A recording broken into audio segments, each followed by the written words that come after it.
Bueno, muy bien.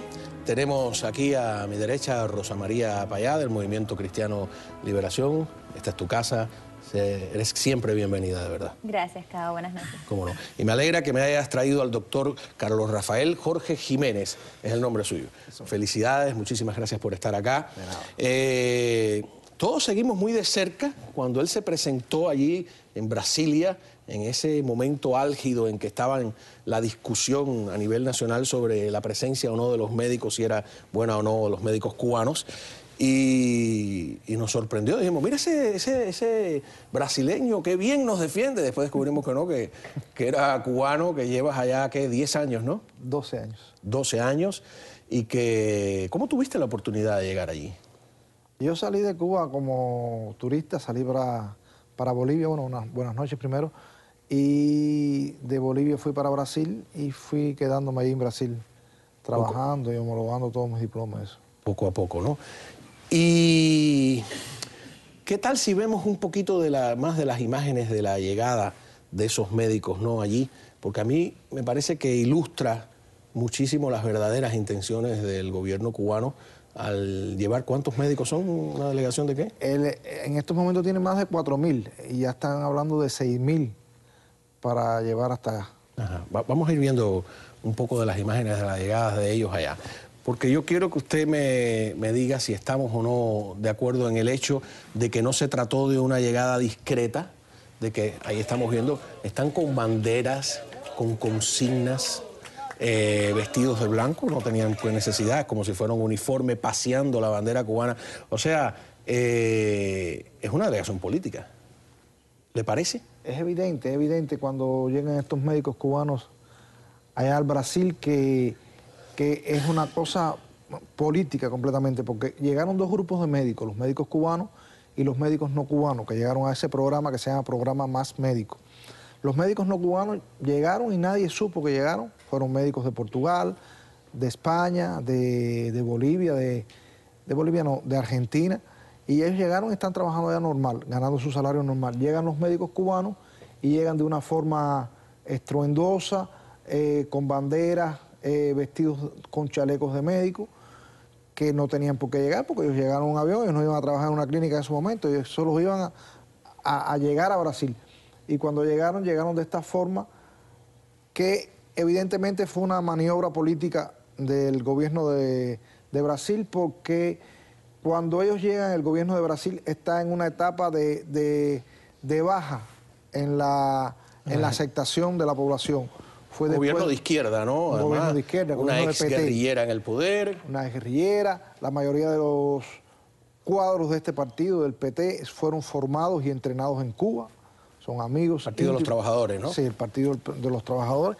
Que era un antiguo sindicato, ¿no? Yendo más atrás, digamos. Bueno, sí, yendo más atrás. Pero ese partido se fundó en la década del 80. Fue fundado por Lula. José Ignacio Lula da Silva. Y también Dirceu, que está preso ahora por delincuente, Genuino, que está preso por delincuente, y otros más, que todos están presos por corrupción. Entonces, todos estos son amigos del gobierno y de los hermanos Castro. Fueron formados, fueron entrenados, y ¿qué pasa? Que ella empieza a perder popularidad por mal gobierno, por mal manejo de la dirección política.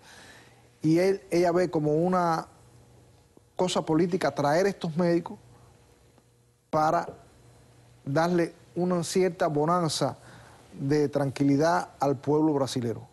Los médicos en realidad eran necesarios en Brasil, pero la forma en que ella los trae fue evidente que fue como una contrapropuesta para ganar popularidad nuevamente, porque las elecciones son ahora el próximo año. Vamos a escuchar parte de las declaraciones que usted hizo allí en Brasilia, en el Parlamento... En la Cámara de Diputados. En la Cámara de Diputados. En Brasil. ¿Que es unicameral o es bicameral? No, está la Cámara de Diputados y la Cámara de Senadores. ¿Cómo no? O sea, que está en la Cámara Baja. Sí, como la Cámara de Representantes aquí. Exactamente. Bueno, vamos a verlo a él ahí. Eu não estou contra em nenhum momento do programa Mais Médicos. É muito bom. Brasil precisa. O ministro falou em sua fala inicial da democracia em Cuba. Senhor ministro, En Cuba no tenemos una democracia, tenemos una dictadura. ¿Usted sabe cuántas horas trabaja un médico cubano por semana? Entre 60 y 70 horas. ¿Y sabe cuánto gana por mes? Entre 60 y 70 reais. Es una vergüenza que médicos ganen eso. Por eso cuando vienen para aquí, les ven muy felices porque aquí van a ganar 200, 300 dólares y el resto va a embolsar o patrón o explorador. ¿Quién es el patrón? ¿Quién es el explorador? El gobierno cubano, son los hermanos Castro, la dictadura cubana que explora a ellos en contuvenio con el gobierno de la señora Dilma, que está apoyando que la vida de estos médicos sea en esas condiciones. Bueno, muy bien. Hay dos cosas a destacar. Cuando usted dice en Cuba no hay una democracia, sino una dictadura, le aplauden. Y cuando usted habla de la complicidad, con términos tan duros, de la presidenta o presidente del país, como quiera decirlo según sea purista en el idioma, ¿no? También le aplauden. Eso tal vez refleja lo que usted dice de que el gobierno en ese momento estaba en una caída de popularidad, ¿no? Claro. La Cámara tiene mayoría del gobierno. Ellos tienen una coalición fuerte y tienen mayoría. El PT tiene muchos diputados y ellos no aplaudían, ellos vallaban realmente. Aplaudía la parte de la oposición, porque allí en Brasil hay democracia y hay libertad de expresión. No puede nadie decir lo que usted tiene que decir. Usted dice lo que no es como en Cuba, que si usted piensa diferente es preso, o es relegado, o es segregado. Que en Cuba existe segregación por la forma de pensar. Bueno, como ha pasado precisamente con el doctor Eduardo Cardet Concepción, miembro del Movimiento Cristiano Liberación, ¿qué es lo que le ha pasado? Hace alrededor de 3 semanas le comunicaron que habían decidido separarlo de manera definitiva del sistema de salud pública. Cardet es el coordinador nacional o uno de los coordinadores nacionales del Movimiento Cristiano de Liberación dentro de la isla. Es un médico de asistencia primaria de Velasco en la provincia de Holguín. Es un excelente profesional, nunca tuvo ningún problema en su hospital, en la clínica, ningún problema de tipo profesional, y simplemente le comunican un día, tengo entendido que directamente a la seguridad del Estado o después de varias reuniones con la seguridad del Estado, que él había sido separado de manera definitiva. O sea, que no puede ejercer como médico en el país. Que no puede ejercer como médico en el país en un momento donde aún hay epidemia de cólera, donde hay brote de dengue, donde hay un déficit tremendo de atención primaria, donde hay un éxodo de médicos, unos se van porque encuentran la manera de emigrar, otros se van a ganar los 200 reales de los que hablaba Carlos hace un minuto, y en este panorama el gobierno cubano, mostrando su prepotencia una vez más, decide separar a un excelente profesional como es Eduardo Cardet, que además tiene 2 niños pequeños de... sí, que hay que mantener. Exactamente, de la atención primaria.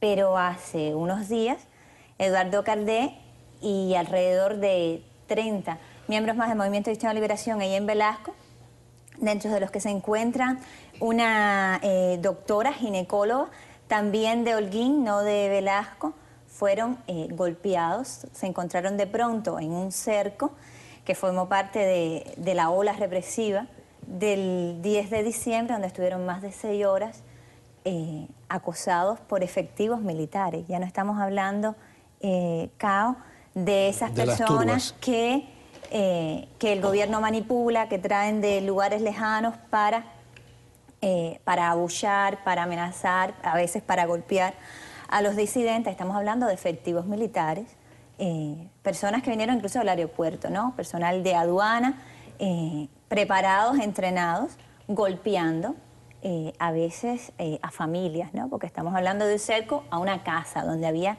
un niño, donde había una anciana, donde se usaron gases, donde se usaron palos, piedras, por personas entrenadas contra un grupo reunido que ni tan siquiera estaba haciendo una actividad pública, ¿no? Cosa en la cual están en todo su derecho, ¿no? Pero ni tan siquiera ese era el caso. Y según cuenta el mismo Kardec, que es una lástima que no hayamos podido tenerlo en vivo, cuando ellos iban saliendo de esa casa, que eso ocurrió el 10 de diciembre alrededor de las 6 de la tarde, las personas del pueblo, de allí, de Velasco, bueno, en realidad están un poquito más lejos de Velasco,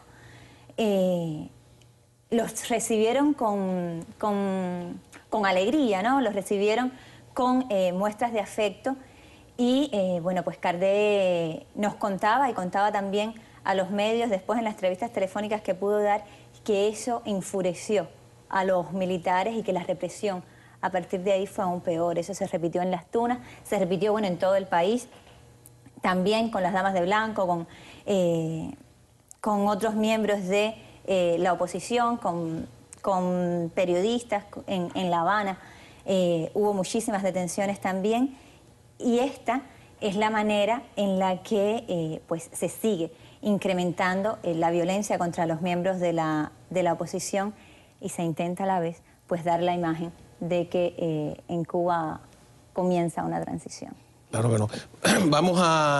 Encontramos ahí aunque no pudimos establecer contacto con Cuba, que a veces se complica de una manera sorprendente, unas imágenes de archivo del doctor Eduardo Kardec Concepción, hablando precisamente con esperanza de la posibilidad de que la sociedad civil fuerce un cambio, ¿no?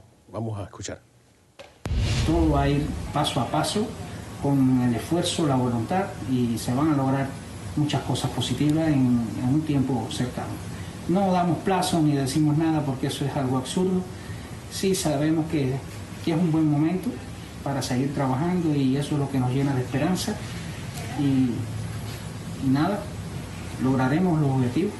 Y como decía Osvaldo, el pueblo de Cuba no sabe, no quiere, no puede vivir sin libertad. Muy bien, ¿no? Ahí está la foto de tu padre, sus palabras también en boca del doctor Eduardo Kardec. ¿En Brasil saben que ocurren cosas como esta o están muy alejados de la realidad cubana? En Brasil se está aclarando mucho la situación cubana por las denuncias y por las cosas que se están haciendo. Hasta hace poco Brasil tenía una idea muy romántica de la revolución cubana. Era el Goliat contra David. Mira que han vendido ese cuento. A mí me asombra que logren 50 y tantos años después seguir con esa perorata, ¿no? Y sí, aman a Cuba porque Cuba se enfrenta al imperialismo y ellos son muy antiimperialistas, los brasileros. Entonces... Pero andan en jean todos, ¿eh? Todos les encanta el carro bueno, vienen a pasar las vacaciones en Disney. Además, generalizar también es peligroso, sí. ¿no? Algunos brasileños. Sí, claro. Un país demasiado grande, con demasiados habitantes. Pero ¿no? en general, ellos son gente que son antiimperialistas, que se creen muy revolucionarios, son un pueblo muy bueno, pero que tiene una cúpula de gobierno que está muy hacia la izquierda. Son muy amigos de los Castros, incluso en estos momentos están invirtiendo millones y millones y millones de dólares. Están ayudando. ¿En el puerto del Mariel? No, en el puerto de Mariel, están haciendo aeropuertos, van a invertir en la... Cuba es como un chupóptero, ¿no? Te chupa la sangre económica del país al que se pegue, ¿no? Es una cosa terrible. ¿Cuál es el que está en el momento? La Unión Soviética, Venezuela, y ahora parece que va a ser Brasil. Hablando de Brasil, yo quiero enseñarle las imágenes de cuando Giovanni Sánchez llegó allí y que parecía todo como una escenografía, ¿no? Con dólares en la mano, gritando consignas. ¿Cómo hacen eso? Vamos a ver las imágenes, a ver. No me asustan los problemas, no le tengo miedo a los problemas, no le tengo miedo a los represores. Bien, un camino del dolor que empecé a sentir desde el primer momento que abrí el blog, porque vivo en una sociedad donde la opinión es traición, donde decir una crítica sobre un gobierno que lleva 54 años en el poder y nunca ha permitido que exista otra fuerza política, un gobierno... Bueno, vamos a ver esas son las declaraciones muy interesantes de ella, pero si podemos ver las imágenes, que es la que quiero comentar. Estaba todo muy preparado, ¿no? Es el momento en que ella llega ahí al aeropuerto y las están esperando con gritos, ¿no? De abajo Giovanni, hablan de los famosos 5 héroes y la consigna esa terrible de que todo el que se les enfrenta, no ve que tienen como dólares falsos en la mano, ¿no? De que como si Giovanni lo hiciera todo por dinero. Es la acusación de mercenario que le hacen a todo el mundo. ¿Se cree en eso de verdad o estos son unos tipos allegados a la embajada cubana? ¿De dónde salieron estos mequetrefes? Nadie se lo cree. Estos son todos individuos entrenados y formados. Todo ese acto de protesta fue formado y entrenado por la embajada cubana. Cuando Giovanni, antes de llegar, ya ellos hicieron una reunión donde participaron personas con cargos importantes dentro del Ministerio de Relaciones Exteriores, en la Embajada Cubana, y prepararon a todos lo que tenían que hacer. Incluso ellos prepararon un dossier sobre la vida de ella y la acusaban de alcohólica porque un día estaba en una mesa y tenía una latica de cerveza en la mesa. La acusaron de mercenaria porque se estaba comiendo un perro caliente en un rapidiño de esos que hay en Cuba. Si ella tenía dólares para comprar eso. Las laticas esas de cerveza en Cuba muchas veces la usan como recipiente porque no hay vaso y sí, adentro lo que hay es agua. Agua. No, pero eso todo fue preparado. Giovanni habló muy bien, Giovanni defendió muy bien la oposición en Cuba, demostró lo que es el gobierno cubano, lo demostró. ¿Usted cree que salieron ganando con eso o que la opinión pública vio el verdadero rostro del régimen? Salieron completamente desprestigiados, porque la embajada cubana fue desprestigiada, fue denunciada y fue demostrado, sobre todo por la revista Bella, que es una revista muy importante allá, de oposición, cómo se hizo todo, cómo se preparó todo, y ellos salieron desprestigiados. Bueno, gracias por aclararnos eso, que teníamos alguna duda. Dos preguntas concretas, ¿no? ¿Usted ejerce como médico en Brasil? Yo ejerzo como médico. ¿Usted tuvo que revalidar el título o hay algo? Claro que tuve que revalidar el título, yo tuve que hacer una prueba. ¿Y por qué los médicos cubanos pueden ejercer sin revalidar el título? Porque esto es un plan emergente, como ya dije yo en el discurso de la Cámara, que tiró la señora Dilma para salvar su reputación. ¿En Brasil hay demandas por mala práctica? Hay. ¿Y si un médico cubano hace una mala práctica con un paciente, ¿a quién le demanda ese paciente? No sé. Eso no lo explicaron ellos. En Brasil hay mucha demanda por mala práctica. Eso es una cosa interesante, ¿no? Es interesante, es una situación que se repite en muchísimos países de América Latina, que se repite también en países de Europa. Es una política del gobierno cubano intercambiar favores a costa, bueno, del sufrimiento de muchísimas familias cubanas, a costa de la separación de la familia, a costa de la explotación de los médicos cubanos y de profesionales cubanos de todas las áreas, porque no son solamente los médicos. Tú has dado, discúlpame, en la clave ahí, porque mucha gente dice, ustedes están atacando a los médicos cubanos son buenos. No, nosotros estamos defendiendo a los médicos cubanos que están siendo utilizados como mano de obra neoesclava por completo.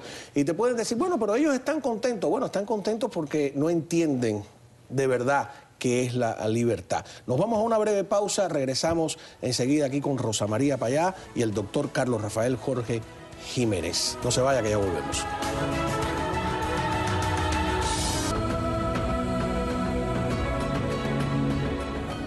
Bueno, regresamos aquí a la mesa con el doctor Carlos Rafael Jorge Jiménez, que vive en Brasil, médico cubano.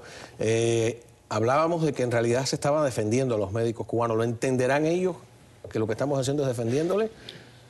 ¿O la migaja que tienen les parece más importante? Ellos entienden que los estamos defendiendo, pero también están satisfechos con la migaja que tienen. Están preparados para eso, para vivir de migaja. Imagínate tú. Yo creo que hay que dar esa imagen para poder vivir de la migaja, ¿no? En Cuba hay una cultura de la simulación y, bueno, pues todos somos víctimas de ella, ¿no? Y probablemente para ir a Brasil tenían que ponerse esa bata y tenían que desfilar con esa bandera y tenían que hacer ese papel. Ahora, lo que nosotros estamos viviendo en Cuba, lo que está pasando dentro de Cuba, la razón por la cual se ha incrementado la represión de la manera que se ha incrementado, es porque los cubanos están expresando un deseo de cambio, ¿no? mientras más privilegios haya a manera de migajas, como bien decía el doctor que lleva además 20 años en el Movimiento Cristiano de Liberación, pues son mecanismos de control estudiados por el gobierno para entregar pequeños privilegios que no le permiten ni ser libres ni prosperar, pero les permiten sobrevivir, y una persona pues con un privilegio es aún más vulnerable, ¿no? Pero esto no significa que los cubanos están contentos con esa situación, y yo creo que los cubanos, o muchos ciudadanos cubanos, comienzan a demostrarlo, y ahí es que hay que poner la esperanza, y ahí hay que poner la propuesta. Yo creo que la oposición está trabajando precisamente en poner esa propuesta y en encauzar esos deseos de cambio. Bueno, con estas palabras tuyas clarísimas, más claras no pueden ser, nos vamos a otra pausa comercial y ya regresamos para concluir. No se vaya, por favor.